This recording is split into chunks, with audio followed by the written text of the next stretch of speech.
परत एकदा स्वागत। पवार विरुद्ध पवार या लढतीमुळे बारामती लोकसभा मतदारसंघाची बरीच चर्चा झाली। पण मतदानानंतरही वाद कमी होण्याचं नाव किंवा क्षमण्याचं नाव काही दिसलं नाही। बारामती मतदारसंघातील ईव्हीएम मशीनच्या सुरक्षेवरून नवा राजकीय वाद रंगलाय।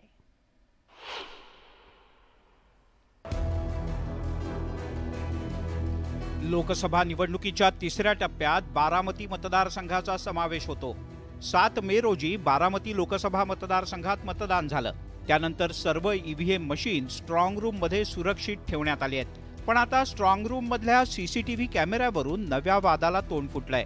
ईव्हीएम ठेवण्यात आलेल्या स्ट्रॉंग रूम मधले सीसीटीव्ही कॅमेरे 45 मिनिटं बंद झाले होते। यामध्ये काही काळबेरं असल्याचा संशय राष्ट्रवादी काँग्रेस शरद पवार पक्षाकडून व्यक्त करण्यात आलाय।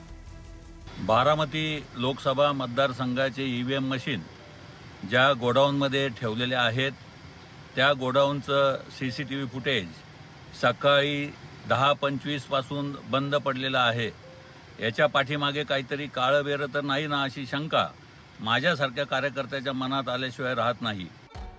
लक्ष्मीकांत खाबिया यांच्या या आरोपामुळे राजकीय वर्तुळात खळबळ उडाली। राष्ट्रवादीच्या दोन्ही पक्षात यावरून आरोप प्रत्यारोपांचा सामना रंगला। अजित पवार यांच्या राष्ट्रवादीनं खाबियांचे आरोप फेटाळून लावले।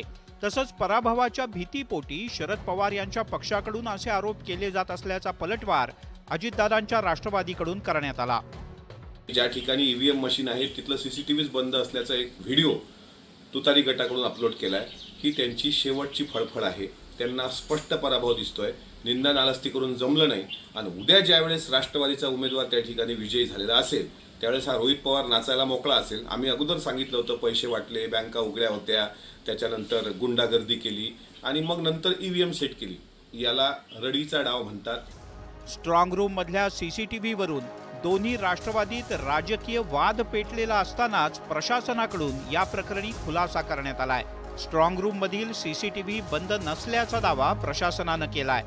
त्याची सविस्तर चौकशी केली आहे आणि त्याच्यामध्ये असं दिसून आलंय की इलेक्ट्रिशियन काम करत असताना अल्प कालावधीसाठी त्यांनी एक केबल काढली होती। त्यामुळे टीव्ही युनिटवर डिस्प्ले होत नव्हता।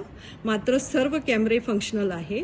सर्व डेटा त्या कालावधीचा देखील इंटॅक्ट आहे आणि आता कुठलीही प्रकारची अडचण नाही। राज्यात आणखीन एका टप्प्याचं मतदान शिल्लक आहे। तर पुढच्या महिन्यात 4 जूनला लोकसभा निवडणुकीची एकत्रित मतमोजणी होणार आहे। तोपर्यंत सर्व ईव्हीएम मशीन स्ट्रॉंग रूम मध्ये सुरक्षित ठेवली जाणार आहेत। पण स्ट्रॉंग रूमच्या सुरक्षेवरून आरोप प्रत्यारोपांना सुरुवात झाली आहे। Bureau report, news 18 Lokmat.